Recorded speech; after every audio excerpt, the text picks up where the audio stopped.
Blessed be the goat, blessed be the goat. The temple walls reverberate as hundreds of members of our sect chant and eagerly await the purification that comes through annual sacrifice of the blessed goat. This year, I'm the goat. Out of our entire temple's congregation, I was the one chosen for this honor.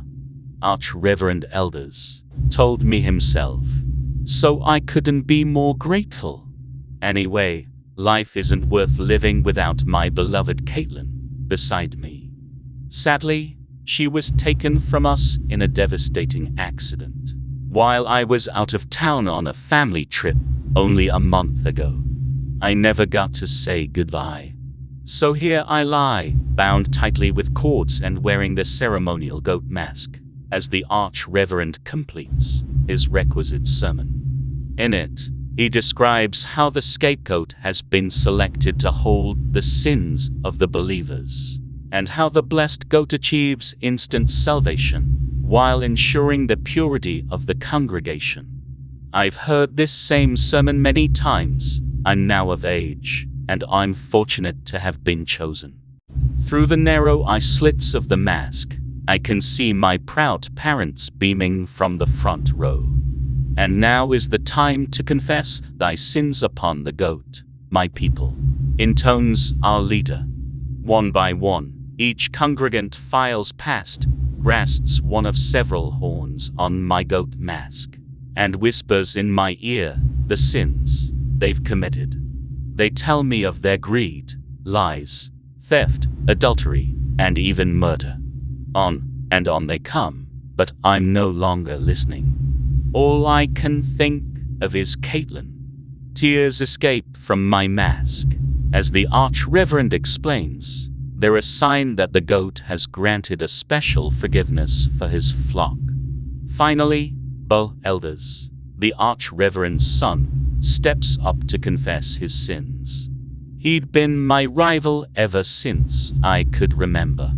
It was no secret that he was in love with Caitlin. It chafed his hide that she was with me. Actually, I'm surprised that she chose me. He's more handsome. His wealthy father is the leader of our flock, and they shared many similar interests. To me, it's proof that we were fated to be together. With a faint grin, Bo roughly snatches a horn and whispers, "Forgive me, but I lied to you and stole your girl.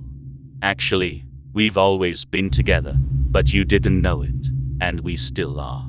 She says she's sorry, too. He aims my head toward the balcony, where I catch a glimpse of the spotlight operator. It's Caitlin. So glad to get that off my chest. Goat, he sighs, dropping my head. She's alive. They have always been together. Still are. A nausea-inducing, sickening realization creeps over me as the congregants return to their seats. They've manipulated me. They're tricking me into giving my life for them. How many of them know? My jaws are wired shut, so all I can manage in protest is a single high-pitched nasal bleat as I'm drowned out by cries of, "Blessed be the goat."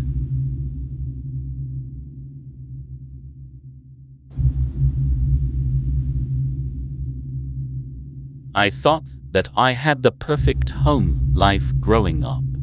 I had family that loved me and was friends with most of the children in the village. I was considered a bit unusual, but most people just pretended like I was normal as they knew me and my family. There was one girl in my village, Sarah, who hated me. She always acted like I didn't exist and tried to turn some of my own friends against me. Thankfully, many of my friends just ignored her, but sadly, a few did listen to her and stop speaking to me. The happiest day of my life was when the cutest boy in the village asked me to go for a walk. I have never been asked out before and couldn't hold in my smile. I could see the looks of jealousy on every other girl's face, and Sarah was barely able to conceal her scowl. At the end of the walk, he asked me if I would consider going out with him, and I immediately said yes. I don't think the smile left my face for the rest of the day. My father awoke me the next morning and told me that I needed to get dressed quickly, as we needed to go the village square. I threw on my best clothes and followed my father. I was amazed when we got to the square, as everyone from the village was gathered. My father led me to the front, and I was forced to stand in front of the village elders. My face nearly hit the floor as I was being accused of being a witch. My accusers were brought forward, and I gazed at the barely concealed smirk on Sarah's face. She stood alongside a bunch of other girls who I once considered friends. They claimed that I was obviously a witch, as it was the only way to explain why I was so weird. I tried to defend myself during the trial, but my nerves started getting the best of me, and I could see that the villagers were starting to turn against me. My heart sank as they finally decided that I must be a witch. My family and friends watched on as the noose was placed around my neck. Sarah stood beside the boy, who asked me out and gave me a wicked smile just as my neck snapped. I have haunted this location ever since my death, and have seen many other people over this time who are afflicted with the same curse as I had. I discovered that people now call it Tourette's.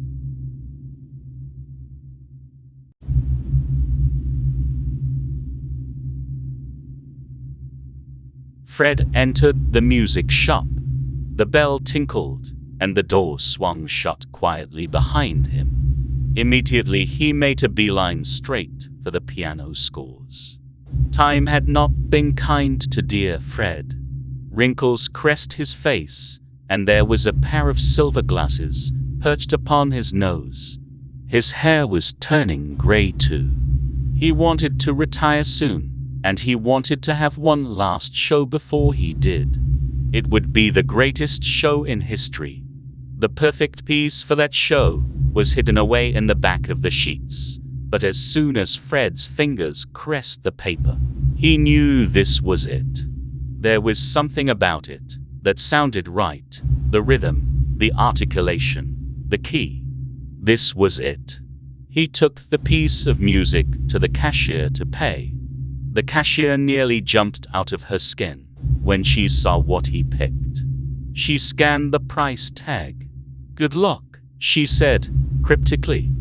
Fred wondered what she meant, but then he felt the sheet in his bag like a lump of shining gold, and he felt excited as a little kid again. Later that evening, Fred sat down at his piano, the sheet nicely propped up on the stand. It was a beautiful beast, that piano. The body made out of polished ebony, and the keys made out of ivory. He warmed up with some scales. Then Fred looked lovingly at the piece of music he just bought. A sorrowful sonata, just made for him and his piano. "All right, my girl," he smiled to himself. "Let's see what you've got." From the first note, he fell in love. The sonata was haunting, beautiful. The music danced around him and echoed throughout the house. Playing the piano made him feel more peaceful. It was to his shock, then, when Fred was suddenly dragged off his stool in the middle of his melody and felt silver handcuffs click around his wrists. He looked up to see a grim face glaring back at him, rubber plugging his ears. Fred trembled like a leaf, his face turning pale. What did I do wrong?"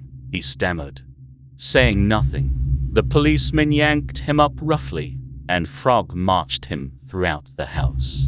Fred's heart sank lower and lower as he saw more and more corpses, that of his wife, children, and servants. They stared back at him, petrified, blood pooling out of their ears, and their mouths open in an eternal scream. Then Fred looked down at his hands. They were speckled with blood. But I was playing piano the whole time, Fred protested. I didn't do it. The policeman shrugged. It was pretty clear who did it to him. But as he led Fred towards the front door, he saw the music score. It called out to him. It knew how much he loved playing piano at home. He grabbed the music score and smiled. He couldn't wait to play it for his family. Please subscribe or the toxic skull will come for you.